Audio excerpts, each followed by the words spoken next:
Assalamualaikum warahmatullahi wabarakatuh.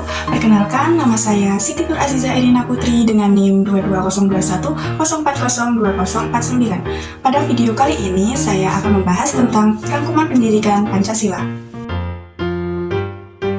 Dalam pasal 35 ayat 5 Undang-Undang Nomor 12 Tahun 2012 yang menyatakan bahwa kurikulum pendidikan tinggi wajib memuat mata kuliah agama, Pancasila, kewarganegaraan, dan bahasa Indonesia yang menunjukkan bahwa negara berkehendak agar pendidikan Pancasila dilaksanakan dan wajib dimuat dalam kurikulum perguruan tinggi sebagai mata kuliah yang berdiri sendiri. Dalam pasal 2 Undang-Undang Nomor 12 Tahun 2012, sistem pendidikan tinggi di Indonesia harus berdasarkan Pancasila. Mata kuliah pendidikan Pancasila merupakan usaha sadar dan terencana untuk mewujudkan suasana belajar dan proses pembelajaran agar mahasiswa secara aktif mengembangkan potensi dirinya untuk memiliki pengetahuan, kepribadian, dan keahlian sesuai dengan program studinya masing-masing. Dalam pembelajaran pendidikan Pancasila terdapat 4 pilar pendidikan menurut UNESCO. Yang pertama, learning to know atau belajar tahu. Yang kedua, learning to do atau belajar untuk dilakukan. Yang ketiga, learning to be atau belajar menjadi. Yang keempat, learning to live together atau belajar hidup bersama. Keempat pilar tersebut dimaksud dalam rangka pembelajaran untuk membangun kehidupan bersama atas dasar kesadaran atas realitas keberagaman yang saling membutuhkan. Pendidikan Pancasila diselenggarakan agar masyarakat tidak tercabut dari akar budaya yang menjadi identitas suatu bangsa dan menjadi pembeda antara satu bangsa dengan bangsa lainnya. Beberapa hal untuk memperkokoh modalitas akademik mahasiswa dalam berperan serta membangun pemahaman masyarakat antara lain: yang pertama, kesadaran gaya hidup sederhana dan cinta produk dalam negeri. Yang kedua, kesadaran pentingnya kelangsungan hidup generasi mendatang. Yang ketiga, kesadaran pentingnya semangat kesatuan persatuan atau solidaritas nasional. Yang keempat, kesadaran pentingnya norma-norma dalam pergaulan. Yang kelima, kesadaran pentingnya kesehatan mental bangsa. Yang keenam, kesadaran tentang pentingnya penegakan hukum. Yang terakhir, menanamkan pentingnya kesadaran terhadap ideologi Pancasila. Ada beberapa permasalahan yang ada di Indonesia yang menunjukkan pentingnya mata kuliah pendidikan Pancasila. Yang pertama, masalah kesadaran pajak. Yang kedua, masalah korupsi. Yang ketiga, masalah lingkungan. Yang keempat, masalah disintegrasi bangsa. Yang kelima, masalah dekadensi moral. Yang keenam, masalah narkoba. Yang ketujuh, masalah penegakan hukum yang berkeadilan. Yang kedelapan, masalah terorisme. Secara spesifik, tujuan penyelenggaraan pendidikan Pancasila di perguruan tinggi adalah: 1. Memperkuat Pancasila sebagai dasar falsafah negara dan ideologi bangsa melalui revitalisasi nilai-nilai dasar Pancasila sebagai norma dasar kehidupan bermasyarakat, berbangsa, dan bernegara. Yang kedua, memberikan pemahaman dan penghayatan atas jiwa dan nilai-nilai dasar Pancasila kepada mahasiswa sebagai warga negara Republik Indonesia dan membimbing untuk dapat menerapkannya dalam kehidupan bermasyarakat, berbangsa, dan bernegara. Yang ketiga, mempersiapkan mahasiswa agar mampu menganalisis dan mencari solusi terhadap berbagai persoalan kehidupan bermasyarakat, berbangsa, dan bernegara melalui sistem pemikiran yang berdasarkan nilai-nilai Pancasila dan Undang-Undang Dasar Negara Republik Indonesia tahun 1945. Yang keempat, membentuk sikap mental mahasiswa yang mampu mengapresiasi nilai-nilai ketuhanan, kemanusiaan, kecintaan pada tanah air, dan kesatuan bangsa. Dilihat dari segi objek material, pengayaan materi atau substansi mata kuliah pendidikan Pancasila dapat dikembangkan melalui beberapa pendekatan. Yang pertama, sumber historis pendidikan Pancasila. Pengertian lain dari istilah tersebut yang sudah menjadi pendapat umum atau common sense adalah: sejarah merupakan guru kehidupan. Dengan meningkatkan motivasi kejuangan bangsa dan meningkatkan motivasi belajar dalam penguasaan IPTEK sesuai dengan prodi masing-masing. Yang kedua, sumber sosiologis pendidikan Pancasila.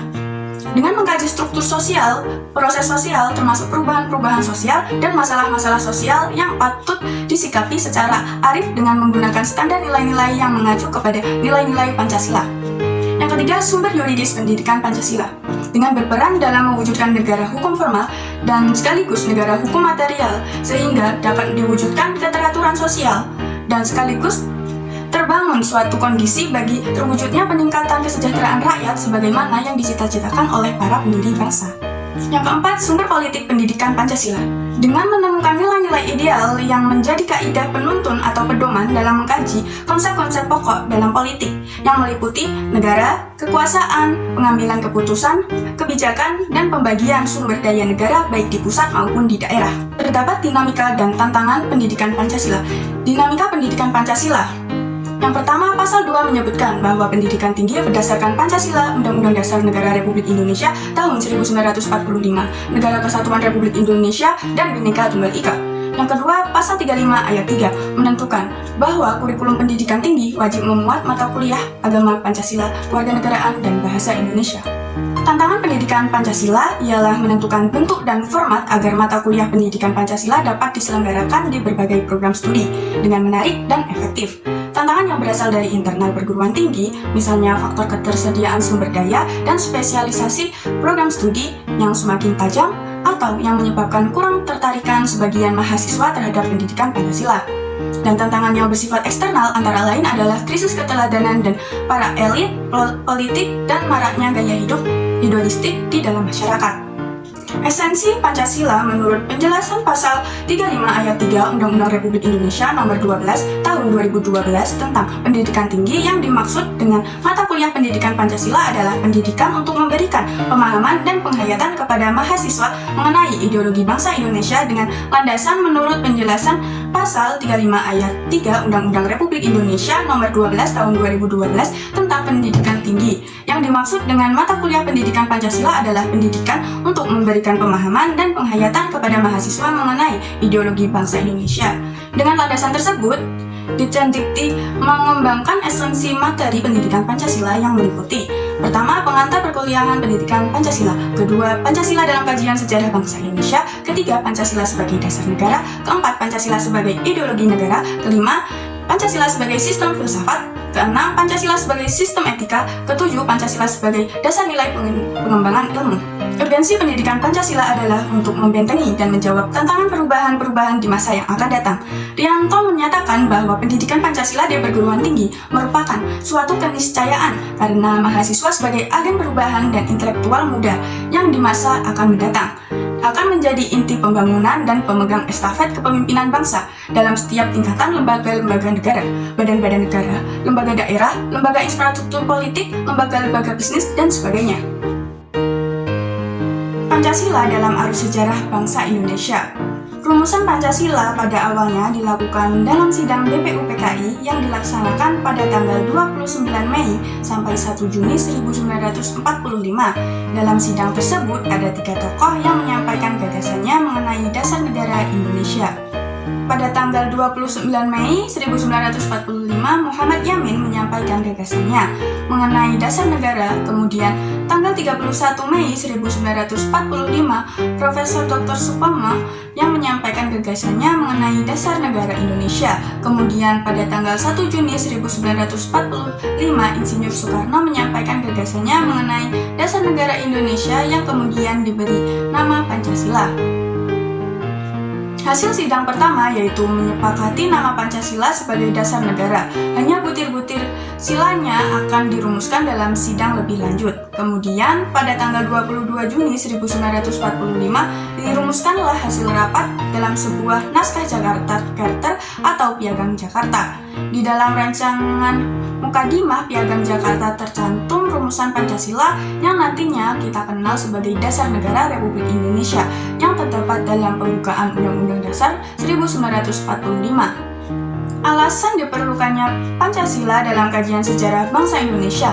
Pertama, Pancasila sebagai identitas bangsa Indonesia merupakan suatu budaya yang berasal dari proses inkulturasi dan alkulturasi yang perlu dikelola dan dikembangkan secara terus-menerus.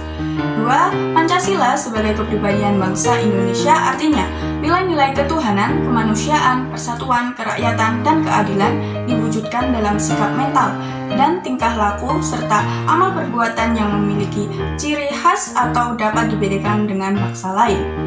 3. Pancasila sebagai pandangan hidup bangsa Indonesia.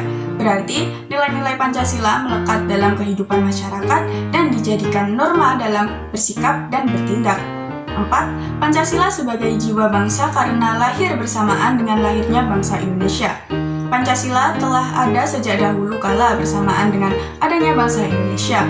5. Pancasila sebagai perjanjian luhur, artinya nilai-nilai Pancasila sebagai jiwa bangsa dan kepribadian bangsa disepakati oleh para pendiri negara sebagai dasar negara Indonesia. 1. Sumber historis. Nilai-nilai Pancasila sudah ada dalam adat istiadat, kebudayaan, dan agama yang berkembang dalam kehidupan bangsa Indonesia. 2. Sumber sosiologis. Nilai-nilai Pancasila bukan hanya hasil konseptual seseorang saja, melainkan juga hasil karya besar bangsa Indonesia sendiri, yang diangkat dari nilai-nilai kultural yang dimiliki bangsa Indonesia sendiri. 3. Sumber politis. Nilai-nilai Pancasila bersumber dan digali dari lokal wisdom, budaya, dan pengalaman bangsa Indonesia, termasuk pengalaman dalam berhubungan dengan bangsa-bangsa lain. Terdapat dinamika dan tantangan Pancasila dalam kajian sejarah bangsa Indonesia. Yang pertama, pada masa pemerintahan Presiden Soekarno, terutama pada 1960-an, naskah Kom lebih populer daripada Pancasila. Yang kedua, pada zaman pemerintahan Presiden Soeharto, Pancasila dijadikan pembenar kekuasaan melalui penataran P4, sehingga pasca turunnya Soeharto, ada kalangan yang mengidentikan Pancasila dengan P4. Terdapat esensi dan urgensi Pancasila dalam kajian sejarah bangsa Indonesia untuk masa depan. Yang pertama, esensi Pancasila dalam kajian sejarah bangsa. Pancasila pada hakikatnya merupakan dasar filsafat negara atau alasan filosofis berdirinya suatu negara dan pandangan hidup bangsa. Yang kedua, urgensi Pancasila dalam kajian sejarah bangsa. Hasil survei yang dilakukan Kompas yang dirilis pada 1 Juni 2008 menunjukkan bahwa pengetahuan masyarakat tentang Pancasila merosot secara tajam. Selain data tersebut, Pancasila sangat penting dalam sejarah bangsa Indonesia karena terjadi pengidentikan Pancasila dengan ideologi lain. Penyalahgunaan Pancasila sebagai alat justifikasi kekuasaan rezim tertentu, melemahnya pelemahan dan pelaksanaan nilai Pancasila dalam kehidupan berbangsa dan bernegara. Pancasila menjadi dasar negara Republik Indonesia. Menurut Diponolo, negara adalah suatu organisasi kekuasaan yang berdaulat, yang dengan tata pemerintahan melaksanakan tata tertib atas suatu umat di suatu daerah tertentu. Sejalan dengan pengertian negara tersebut, dapat disimpulkan menjadi 3 unsur syarat mutlak bagi adanya negara. Yang pertama, unsur tempat. Yang kedua, unsur manusia. Yang ketiga, unsur organisasi. Ketiga unsur tersebut dinyatakan sebagai unsur konstitutif dan ada juga unsur deklaratif. Dalam hal ini, pengakuan dari negara lain berbicara tentang negara dari perspektif tata negara paling tidak dapat dilihat dari 2 pendekatan, yaitu negara dalam keadaan diam, yang fokus pengkajiannya terutama kepada bentuk dan struktur organisasi negara. Negara dalam keadaan bergerak, yang fokus pengkajiannya terutama kepada mekanisme penyelenggaraan lembaga-lembaga negara, baik di pusat maupun di daerah. Pendekatan ini juga meliputi bentuk pemerintahan seperti apa yang dianggap paling tepat untuk sebuah negara. Tujuan negara Republik Indonesia apabila disederhanakan dapat dibagi menjadi 2, yaitu mewujudkan kesejahteraan umum dan menjamin keamanan seluruh bangsa dan seluruh wilayah negara. Oleh karena itu, pendekatan dalam mewujudkan tujuan negara tersebut dapat dilakukan dengan 2 pendekatan, yaitu pendekatan kesejahteraan atau prosperity approach dan pendekatan keamanan atau security approach. Urgensi dasar negara terbagi menjadi 3, yaitu secara etimologis, istilah dasar negara maknanya identik dengan istilah Grundnorm atau norma dasar, Rechtsstaat atau cita hukum, Staatsrecht atau cita negara, Philosophische Grundgesetz atau dasar filsafat negara. Secara terminologis atau secara istilah, dasar negara dapat diartikan sebagai landasan dan sumber dalam membentuk dan menyelenggarakan negara. Dasar negara juga dapat diartikan sebagai sumber dari segala sumber hukum negara. Secara teoritik, istilah dasar negara mengacu kepada pendapat Hans Kelsen disebut a basic norm atau Grundnorm. Implikasi dari kedudukan dasar negara ini, maka dasar negara bersifat permanen sementara. Peraturan perundang-undangan bersifat fleksibel dalam arti dapat diubah sesuai dengan tuntutan zaman. Alasan diperlukannya kajian Pancasila sebagai dasar negara, karena Pancasila merupakan pandangan hidup dan kepribadian bangsa yang nilai-nilainya bersifat nasional, yang mendasari kebudayaan bangsa. Maka nilai-nilai tersebut merupakan perwujudan dari aspirasi atau cita-cita hidup bangsa. Dengan peraturan yang berlandaskan nilai-nilai Pancasila, maka perasaan adil dan tidak adil dapat diminimalkan. Hal tersebut dikarenakan Pancasila sebagai dasar negara menaungi dan memberikan gambaran yang jelas. Tantangan peraturan tersebut berlaku untuk semua tanpa ada perlakuan diskriminatif bagi siapapun. Oleh karena itulah, Pancasila memberikan arah tentang hukum harus menciptakan keadaan negara yang lebih baik dengan berlandaskan pada nilai-nilai ketuhanan, kemanusiaan, persatuan, kerakyatan, dan keadilan. 1. Sumber yuridis Pancasila sebagai dasar negara. Nilai-nilai Pancasila yang terdapat pada pembukaan Undang-Undang Dasar Negara Republik Indonesia tahun 1945 yang kelahirannya ditempa dalam proses kebangsaan Indonesia. 2. Sumber historis Pancasila sebagai dasar negara. Nilai-nilai Pancasila sudah ada dalam adat istiadat, kebudayaan, dan agama yang berkembang dalam kehidupan bangsa Indonesia sejak zaman kerajaan dahulu. 3. Sumber sosiologis Pancasila sebagai dasar negara. Nilai-nilai Pancasila ketuhanan, kemanusiaan, persatuan, kerakyatan, keadilan secara sosiologis telah ada dalam masyarakat Indonesia sejak dahulu hingga sekarang. 4. Sumber politis Pancasila sebagai dasar negara. Nilai-nilai dasar yang terkandung dalam Pancasila bersumber dan digali dari lokal wisdom, budaya, dan pengalaman bangsa Indonesia, termasuk pengalaman dalam berhubungan dengan bangsa-bangsa lain. Terdapat dinamika dan tantangan Pancasila sebagai dasar negara. Dinamika Pancasila dalam sejarah bangsa Indonesia memperlihatkan adanya pasang surut dalam pemahaman dan pelaksanaan nilai-nilai Pancasila. Misalnya pada masa pemerintahan Presiden Soekarno, terutama pada 1960-an, Nasakom lebih populer daripada Pancasila. Tantangan yang muncul antara lain berasal dari derasnya arus paham-paham yang bersandar pada otoritas materi seperti liberalisme, kapitalisme, komunisme, sekularisme, pragmatisme, dan hedonisme yang menggerus kepribadian bangsa berkarakter nilai-nilai Pancasila. Esensi Pancasila sebagai dasar negara yang mendapatkan kedudukan formal yuridis dalam pembukuan Undang-Undang Dasar Negara Republik Indonesia tahun 1945, kedudukan Pancasila sebagai dasar negara dapat dirinci yaitu 1. Pancasila sebagai dasar negara adalah sumber dari segala sumber tertib hukum Indonesia. 2. Meliputi suasana kebatinan dari Undang-Undang Dasar 1945. 3. Mewujudkan cita-cita hukum bagi dasar negara atau tertulis maupun tidak tertulis. 4. Mengandung norma yang mengharuskan Undang-Undang Dasar mengandung isi yang mewajibkan pemerintah memegang teguh cita-cita moral. 5. Merupakan sumber semangat abadi Undang-Undang Dasar 1945 bagi penyelenggaraan negara pada pelaksanaan pemerintahan. Urgensi Pancasila sebagai dasar negara dapat menggunakan dua pendekatan, antara lain pendekatan institusional, yaitu membentuk dan menyelenggarakan negara yang bersumber pada nilai-nilai Pancasila, sehingga negara Indonesia memenuhi unsur-unsur sebagai negara modern yang menjamin terwujudnya tujuan negara atau terpenuhinya kepentingan nasional yang bermuara pada terwujudnya masyarakat adil dan makmur. Sementara human resource terletak pada dua aspek, yaitu orang-orang yang memegang jabatan dalam pemerintahan atau aparatur negara yang melaksanakan nilai-nilai Pancasila secara murni dan konsekuen di dalam pemenuhan tugas dan tanggung jawabnya, sehingga formulasi kebijakan negara akan menghasilkan kebijakan yang mengejawantahkan kepentingan rakyat.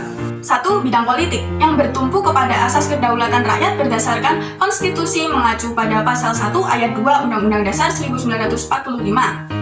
Implementasi asas kedaulatan rakyat dalam sistem politik Indonesia baik pada sektor suprastruktur maupun infrastruktur politik dibatasi oleh konstitusi. 2. Bidang ekonomi. Terdapat prinsip pembangunan ekonomi yang mengacu kepada nilai Pancasila. Pertama, ketuhanan yang Maha Esa. Kedua, kemanusiaan yang adil dan beradab. Ketiga, persatuan Indonesia. Keempat, kerakyatan yang dipimpin oleh hikmat kebijaksanaan dalam permusyawaratan perwakilan. Kelima, keadilan sosial bagi seluruh rakyat Indonesia. Ketiga, bidang sosial budaya. Masyarakat Indonesia memiliki karakter hidup bergotong royong sebagaimana disampaikan oleh Bung Karno dalam pidatonya 1 Juni 1945. Namun akhir-akhir ini semangat gotong royongan di kalangan masyarakat menunjukkan gejala semakin luntur. Rasa persatuan dan kesatuan bangsa tergerus oleh tantangan arus globalisasi yang bermuatan nilai individualistik dan materialistik. 4. Bidang hankam. Bela negara dalam konteks khusus perjuangan fisik terkait dengan istilah pertahanan dan keamanan. Upaya pembangunan pertahanan adalah daya upaya bangsa dalam membangun dan menggunakan kekuatan nasional untuk mengatasi ancaman dari luar negeri dan ancaman lainnya yang dapat mengganggu integritas nasional. Pancasila menjadi ideologi negara. Dalam Kamus Besar Bahasa Indonesia, ideologi didefinisikan sebagai kumpulan konsep bersistem yang dijadikan asas pendapat yang memberikan arah dan tujuan untuk kelangsungan hidup. Ideologi juga diartikan sebagai sebagai cara berpikir seseorang atau suatu golongan. Ideologi dapat diartikan paham, teori, dan tujuan yang merupakan satu program sosial politik. Ada 3 aspek dalam konsep ideologi yang dibahas Machiavelli, yaitu agama, kekuasaan, dan dominasi. Salah satu tantangan yang paling dominan adalah globalisasi. Globalisasi merupakan era saling keterhubungan antara masyarakat suatu bangsa dan masyarakat bangsa yang lain, sehingga masyarakat dunia menjadi lebih terbuka. Sastra Prajaja menengarai beberapa karakteristik kebudayaan global sebagai berikut. 1. Berbagai bangsa dan kebudayaan menjadi lebih terbuka terhadap pengaruh timbal balik. 2. Pengakuan akan identitas dan keanekaragaman masyarakat dalam berbagai kelompok dengan pluralisme etnis dan religius. 3. Masyarakat yang memiliki ideologi dan sistem nilai yang berbeda, bekerja sama dan bersaing sehingga tidak ada satupun ideologi yang dominan. 4. Kebudayaan global merupakan sesuatu yang khas secara utuh tetapi tetap bersifat plural dan heterogen. 5. Nilai-nilai hak asasi manusia, kebebasan, demokrasi menjadi nilai-nilai yang dihayati bersama, tetapi dengan interpretasi yang berbeda-beda. Adapun fase-fase perkembangan globalisasi antara lain: 1. Fase embrio, 2. Fase pertumbuhan, 3. Fase take off, 4. Fase perjuangan hegemoni, 5. Fase ketidakpastian, 6. Fase kebudayaan global. Alasan diperlukannya kajian Pancasila sebagai ideologi negara. Warga negara memahami dan melaksanakan Pancasila sebagai ideologi negara. Sebagai warga negara, kita perlu memahami kedudukan Pancasila sebagai ideologi negara, karena ideologi Pancasila menghadapi tantangan dari berbagai ideologi dunia dalam kebudayaan global. Unsur-unsur yang memengaruhi ideologi Pancasila sebagai berikut. Pertama, unsur etisme yang terdapat dalam ideologi Marxisme atau komunisme bertentangan dengan sila ketuhanan yang Maha Esa. 2. Unsur individualisme dalam liberalisme tidak sesuai dengan prinsip nilai gotong royong dalam sila keadilan sosial bagi seluruh rakyat Indonesia. 3. Kapitalisme yang memberikan kebebasan individu untuk menguasai sistem perekonomian negara tidak sesuai dengan prinsip ekonomi kerakyatan. Pancasila sebagai ideologi selain menghadapi tantangan dari ideologi-ideologi besar dunia, juga menghadapi tantangan dari sikap dan perilaku kehidupan yang menyimpang dari norma-norma masyarakat umum. Tantangan merupakan ancaman terhadap keberlangsungan hidup bangsa Indonesia dan ideologi negara. Beberapa unsur ancaman yang ditimbulkan oleh aksi terorisme antara lain: 1. Rasa takut dan cemas yang ditimbulkan oleh bom bunuh diri mengancam keamanan negara dan masyarakat pada umumnya. 2. Aksi terorisme dengan ideologi menebarkan ancaman terhadap kesatuan bangsa sehingga mengancam disintegrasi bangsa. 3. Aksi terorisme menyebabkan investor asing tidak berani menanamkan modal di Indonesia dan wisatawan asing enggan berkunjung ke Indonesia sehingga mengganggu pertumbuhan perekonomian negara. Beberapa unsur ancaman yang ditimbulkan oleh penyalahgunaan narkoba meliputi hal-hal sebagai berikut. 1. Penyalahgunaan narkoba di kalangan generasi muda dapat merusak masa depan mereka sehingga berimplikasi terhadap keberlangsungan hidup bernegara di Indonesia. 2. Perdagangan dan peredaran narkoba di Indonesia dapat merusak reputasi negara Indonesia sebagai negara yang berlandasan pada nilai-nilai Pancasila. 3. Perdagangan narkoba sebagai barang terlarang merugikan sistem perekonomian negara Indonesia karena peredaran ilegal tidak sesuai dengan peraturan perundang-undangan. Selain warga negara, penyelenggara negara merupakan kunci penting bagi sistem pemerintahan yang bersih dan berwibawa, sehingga aparatur negara juga harus memahami dan melaksanakan Pancasila sebagai ideologi negara secara konsisten. Ada beberapa unsur penting dalam kedudukan Pancasila sebagai orientasi kehidupan konstitusional. 1. Kesediaan untuk saling menghargai dalam kekasan masing-masing. Artinya, adanya kesepakatan untuk bersama-sama membangun negara Indonesia tanpa diskriminasi, sehingga ideologi Pancasila menutup pintu untuk semua ideologi eksklusif yang mau menyeragamkan masyarakat menurut gagasannya sendiri. Pancasila harus diletakkan sebagai ideologi yang terbuka. 2. Aktualisasi 5 sila Pancasila. Artinya, sila-sila dilaksanakan dalam kehidupan bernegara sebagai berikut. 1. Sila ketuhanan yang Maha Esa dirumuskan untuk menjamin ketidakadanya diskriminasi atas dasar agama, sehingga negara harus menjamin kebebasan beragama dan pluralisme ekspresi keagamaan. 2. Sila kemanusiaan yang adil dan beradab menjadi operasional dalam jaminan pelaksanaan hak-hak asasi manusia, karena hal itu merupakan tolak ukur keberadaban serta solidaritas suatu bangsa terhadap setiap warga negara. 3. Sila Persatuan Indonesia menegaskan bahwa rasa cinta pada bangsa Indonesia tidak dilakukan dengan menutup diri dan menolak mereka yang di luar Indonesia, tetapi dengan membangun hubungan timbal balik atas dasar kesamaan kedudukan dan tekad untuk menjalin kerjasama yang menjamin kesejahteraan dan martabat bangsa Indonesia. 4. Sila kerakyatan yang dipimpin oleh hikmat kebijaksanaan dalam permusyawaratan perwakilan, berarti komitmen terhadap demokrasi yang wajib disukseskan. 5. Sila keadilan sosial bagi seluruh rakyat Indonesia, berarti pengentasan kemiskinan dan diskriminasi terhadap minoritas dan kelompok-kelompok lemah perlu dihapus dari bumi Indonesia. Sumber-sumber Pancasila sebagai ideologi Pancasila. 1. Sumber historis Pancasila sebagai ideologi negara terdapat 6 sumber, yaitu 1. Pancasila sebagai ideologi negara dalam masa pemerintahan Presiden Soekarno. 2. Pancasila sebagai ideologi dalam masa pemerintahan Presiden Soeharto. 3. Pancasila sebagai ideologi dalam masa pemerintahan Presiden Habibie. 4. Pancasila sebagai ideologi dalam masa pemerintahan Presiden Abdurrahman Wahid. 5. Pancasila sebagai ideologi dalam masa pemerintahan Presiden Megawati.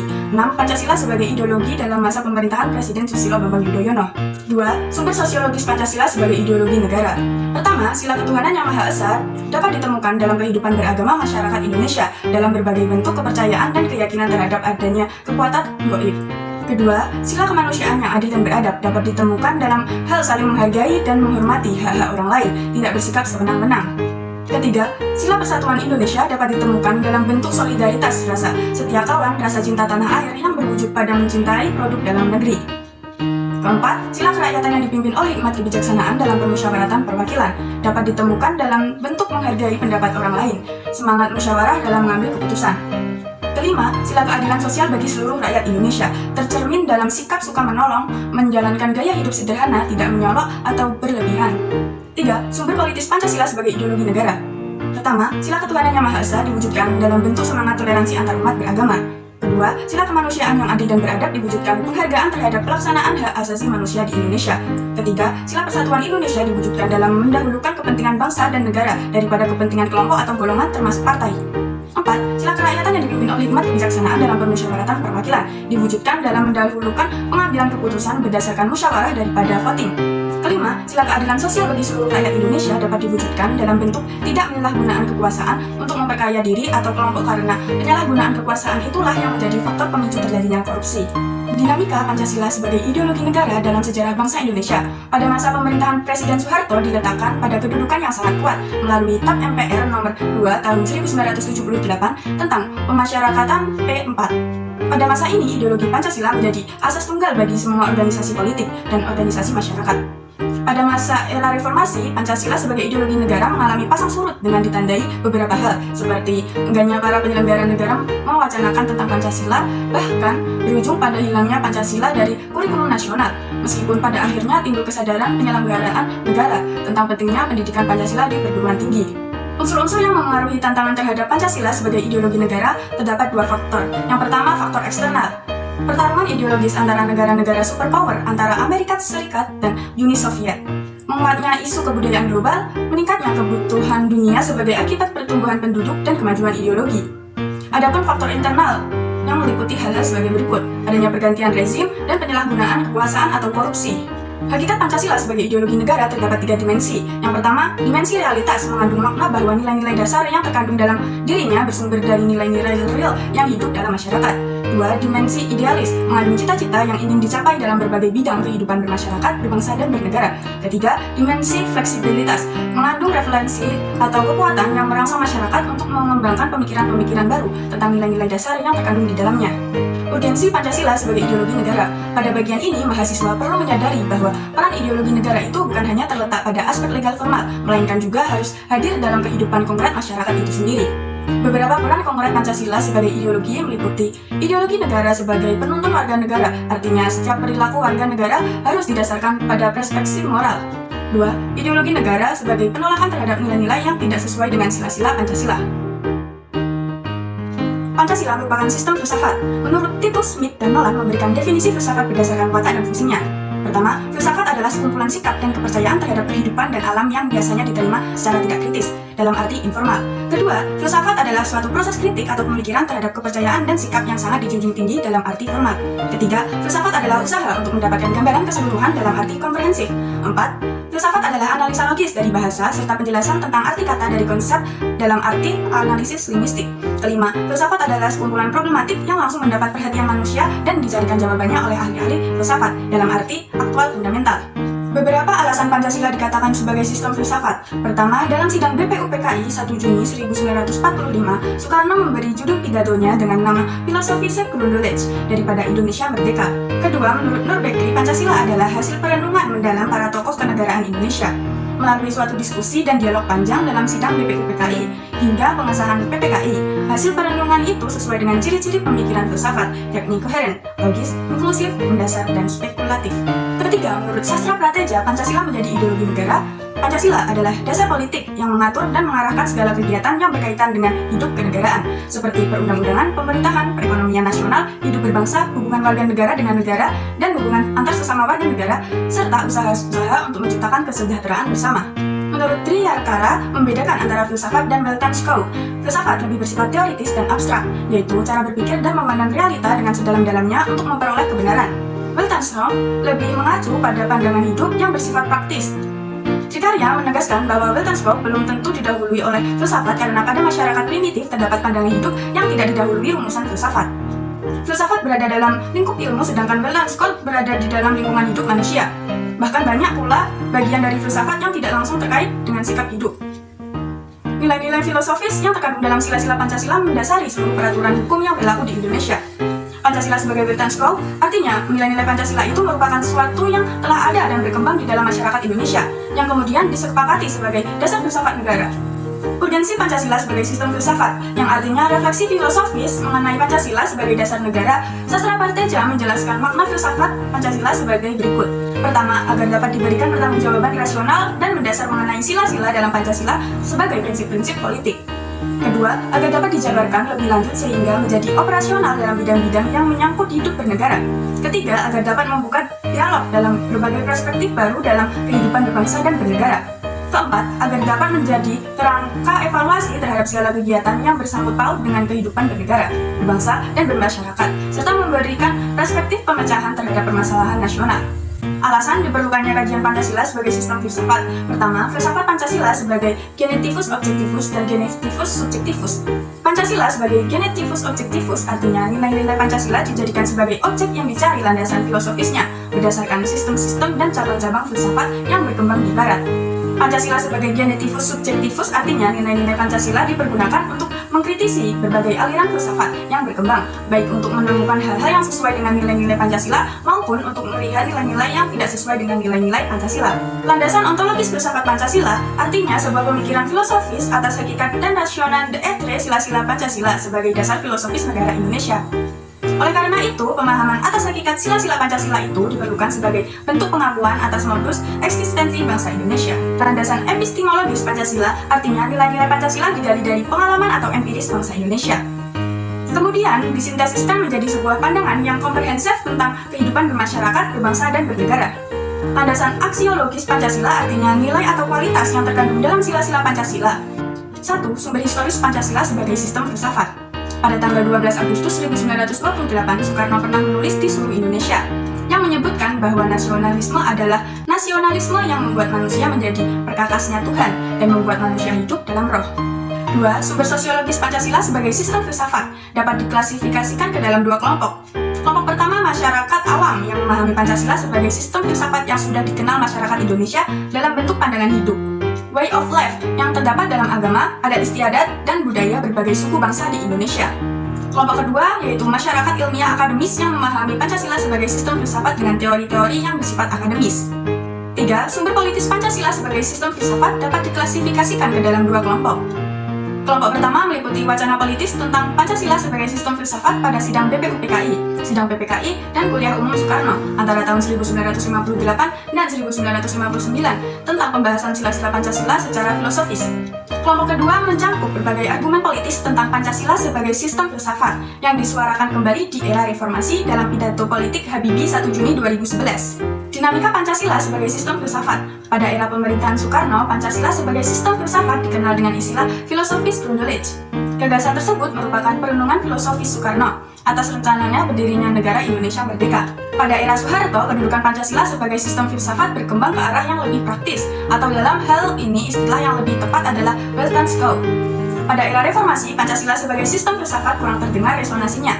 Namun, Pancasila sebagai sistem filsafat bergema dalam wacana akademik, termasuk kritik dan renungan yang dilontarkan oleh Habibie dalam pidato 1 Juni 2011. Tantangan Pancasila sebagai sistem filsafat terdapat dua tantangan, yaitu pertama, kapitalisme menekankan kebebasan pemilik modal untuk mengembangkan usahanya dalam rangka meraih keuntungan sebesar-besarnya, sehingga menimbulkan berbagai dampak negatif, seperti monopoli, gaya hidup konsumerisme, dan lain-lain.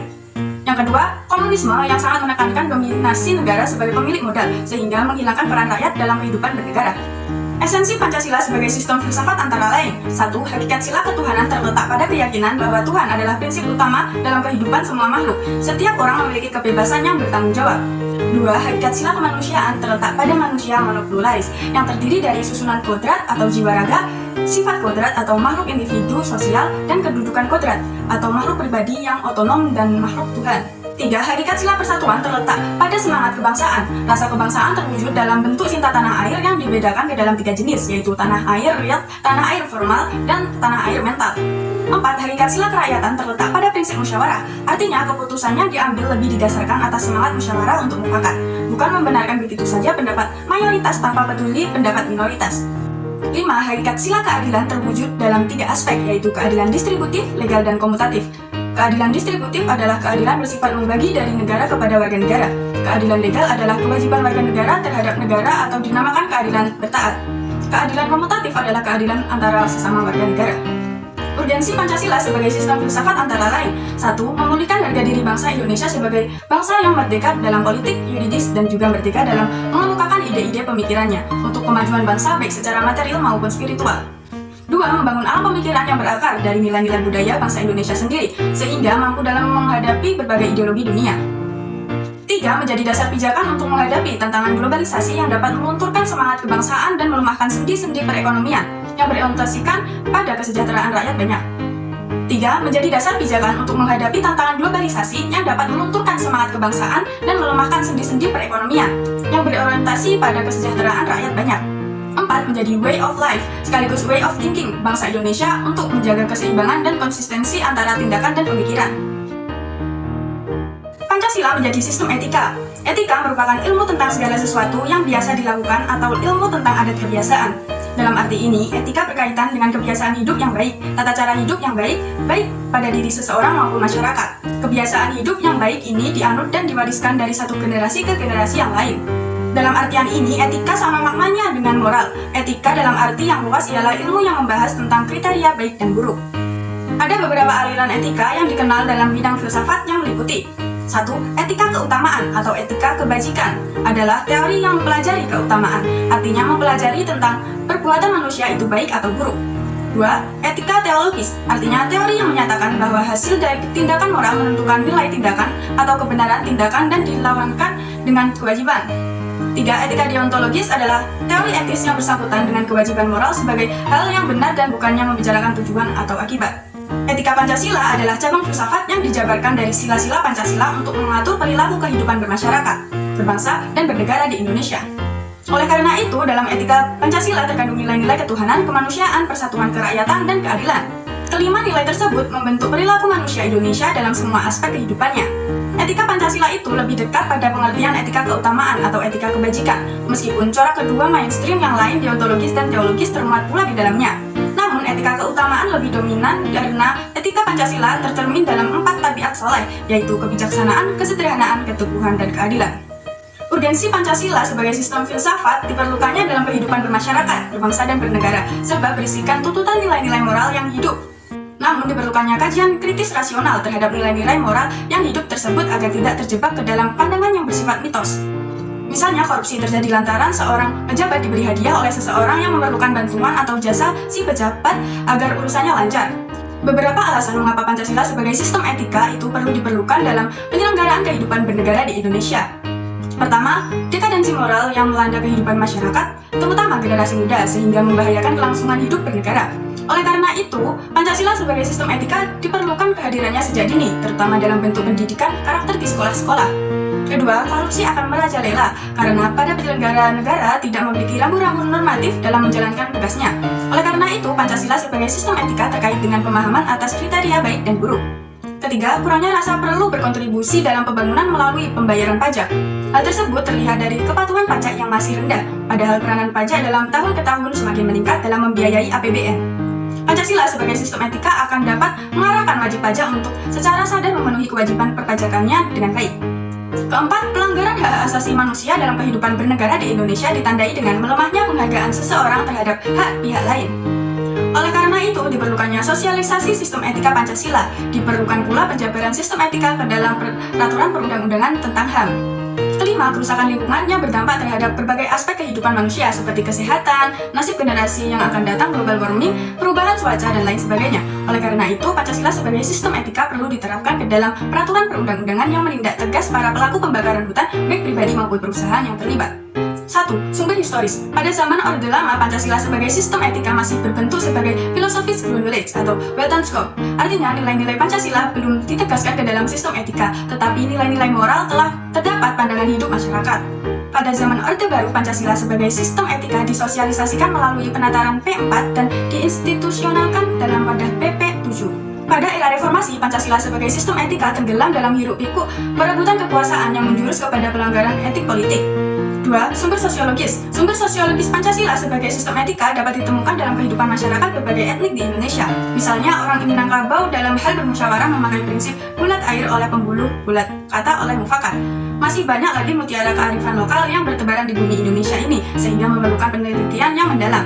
3. Sumber politis Pancasila sebagai sistem etika terdapat dalam norma-norma dasar sebagai sumber penyusunan berbagai peraturan perundang-undangan di Indonesia. Etika politik mengatur masalah perilaku politikus, berhubungan juga dengan praktik institusi sosial, hukum komunitas, struktur-struktur sosial, politik, ekonomi. Etika politik memiliki 3 dimensi, yaitu tujuan, sarana, dan aksi politik itu sendiri.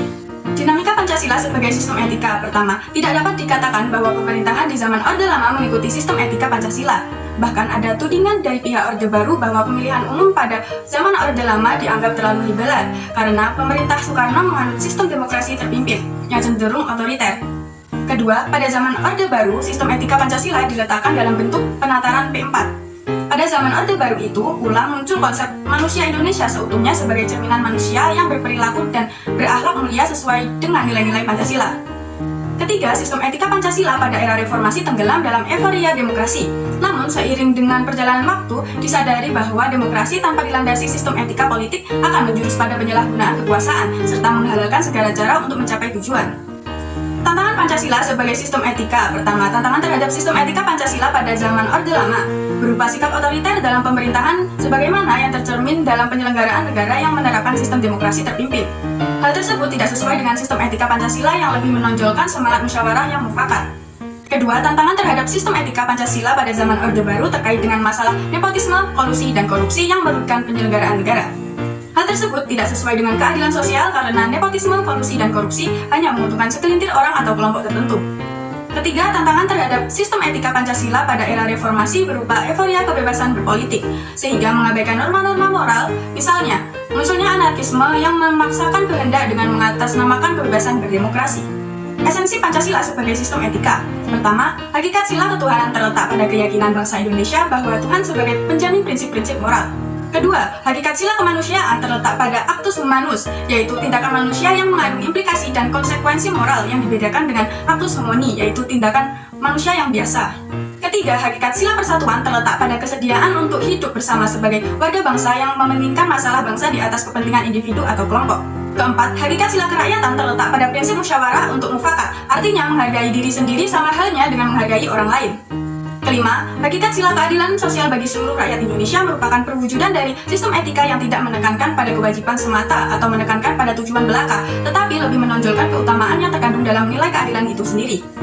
Urgensi Pancasila sebagai sistem etika. Pertama, meletakkan sila-sila Pancasila sebagai sistem etika berarti menempatkan Pancasila sebagai sumber moral dan inspirasi bagi penentu sikap, tindakan, dan keputusan yang diambil setiap warga negara. Kedua, Pancasila sebagai sistem etika memberi guidance bagi setiap warga negara sehingga memiliki orientasi yang jelas dalam tata pergaulan baik moral nasional, regional, maupun internasional. Ketiga, Pancasila sebagai sistem etika dapat menjadi dasar analisis bagi berbagai kebijakan yang dibuat oleh penyelenggara negara, sehingga tidak keluar dari semangat negara kebangsaan yang berjiwa Pancasilais. Keempat, Pancasila sebagai sistem etika dapat menjadi filter untuk menyaring pluralitas nilai yang berkembang dalam kehidupan masyarakat, sebagai dampak globalisasi yang memengaruhi pemikiran warga negara. Pancasila menjadi dasar nilai perkembangan ilmu. Pertama, bahwa setiap ilmu pengetahuan dan teknologi yang dikembangkan di Indonesia haruslah tidak bertentangan dengan nilai-nilai yang terkandung dalam Pancasila. Kedua, bahwa setiap iptek yang dikembangkan di Indonesia harus menyertakan nilai-nilai Pancasila sebagai faktor internal pengembangan iptek itu sendiri.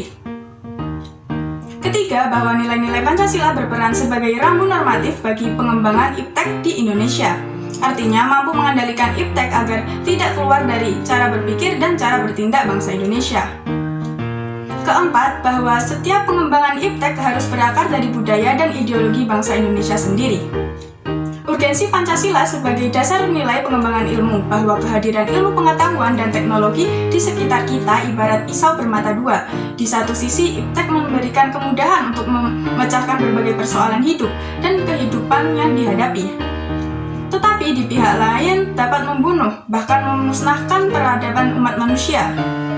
Pentingnya Pancasila sebagai dasar pengembangan ilmu dapat ditelusuri ke dalam hal-hal sebagai berikut. Pertama, pluralitas nilai yang berkembang dalam kehidupan bangsa Indonesia dewasa ini sering dengan kemajuan iptek menimbulkan perubahan dalam cara berpandang manusia tentang kehidupan.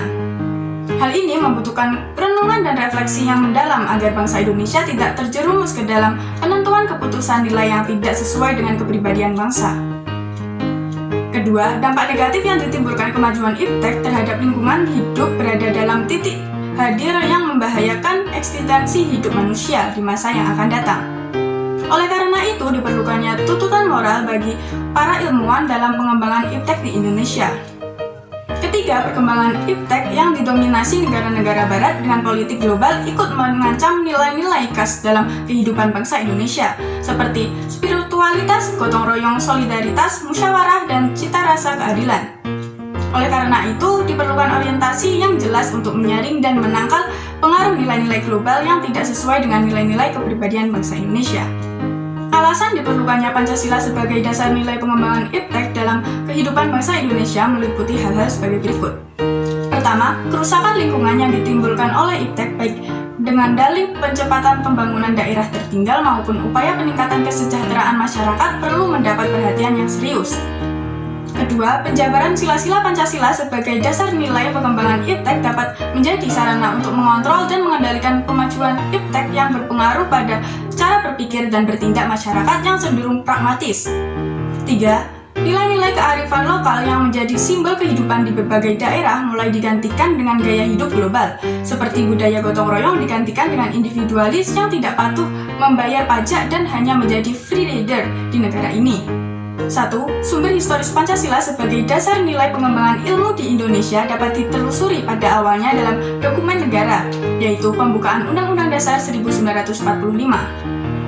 Sumber historis lainnya dapat ditelusuri dalam berbagai diskusi dan seminar di kalangan intelektual di Indonesia, salah satunya adalah di perguruan tinggi.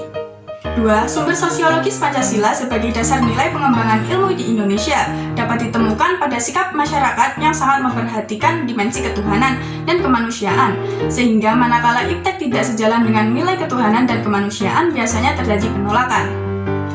3. Sumber politis Pancasila sebagai dasar nilai pengembangan ilmu di Indonesia dapat dirunut ke dalam berbagai kebijakan yang dilakukan oleh para penyelenggara negara. Argumen tentang dinamika Pancasila sebagai dasar pengembangan ilmu. Kajian tentang Pancasila sebagai dasar nilai pengembangan ilmu baru mendapat perhatian yang lebih khusus dan eksplisit oleh kaum intelektual di beberapa perguruan tinggi, khususnya Universitas Gadjah Mada, yang menyelenggarakan seminar nasional tentang Pancasila sebagai pengembangan ilmu, dan simposium dan sarasehan nasional tentang Pancasila sebagai paradigma ilmu pengetahuan dan pembangunan nasional. Namun pada kurun waktu akhir-akhir ini belum ada lagi suatu upaya untuk mengaktualisasikan nilai-nilai Pancasila dalam kaitan dengan pengembangan iptek di Indonesia. Tantangan terhadap Pancasila sebagai dasar pengembangan iptek di Indonesia. 1. Kapitalisme yang sebagai menguasai perekonomian dunia termasuk Indonesia. Akibatnya ruang bagi penerapan nilai-nilai Pancasila sebagai dasar pengembangan ilmu menjadi terbatas. Upaya bagi pengembangan sistem ekonomi Pancasila yang pernah dirintis oleh Profesor Mugyarto pada 1980-an belum menemukan wujud nyata yang dapat diandalkan untuk menangkal dan menyaingi sistem ekonomi yang berorientasi pada pemilik modal besar. 2. Globalisasi yang menyebabkan lemahnya daya saing bangsa Indonesia dalam pengembangan iptek sehingga Indonesia lebih berkedudukan sebagai konsumen daripada produsen dibandingkan dengan negara-negara lain. 3. Konsumenisme menyebabkan negara Indonesia menjadi pasar bagi produk teknologi negara lain yang lebih maju ipteknya. Pancasila sebagai pengembangan ilmu baru pada taraf wacana yang belum berada pada tingkat aplikasi kebijakan negara. 4. Pragmatisme yang berorientasi pada 3 ciri, yaitu keberhasilan, kepuasan, dan hasil perilaku kehidupan sebagian besar masyarakat Indonesia. Esensi Pancasila sebagai dasar nilai pengembangan ilmu dalam hakikat Pancasila sebagai dasar nilai pengembangan iptek yang dikemukakan oleh Profesor Wahyudi Setiawan dalam Simposium dan Sarasehan Pancasila sebagai paradigma ilmu pengetahuan dan pembangunan bangsa. Urgensi Pancasila sebagai dasar nilai pengembangan ilmu. Pentingnya Pancasila sebagai dasar nilai pengembangan ilmu meliputi hal-hal sebagai berikut. 1. Perkembangan ilmu dan teknologi di Indonesia dewasa ini tidak berakar pada nilai-nilai budaya bangsa Indonesia sendiri, sehingga ilmu pengetahuan yang dikembangkan di Indonesia sepenuhnya berorientasi pada Barat. 2. Perkembangan ilmu pengetahuan di Indonesia lebih berorientasi kepada kebutuhan pasar, sehingga prodi-prodi yang laku keras di perguruan tinggi Indonesia adalah prodi-prodi yang terserap oleh pasar atau dunia industri. 3. Pengembangan ilmu pengetahuan dan teknologi di Indonesia belum melibatkan masyarakat luas, sehingga hanya menyejahterakan kelompok elit yang mengembangkan ilmu. Sekian yang dapat saya sampaikan, kurang lebihnya mohon maaf. Wassalamualaikum warahmatullahi wabarakatuh.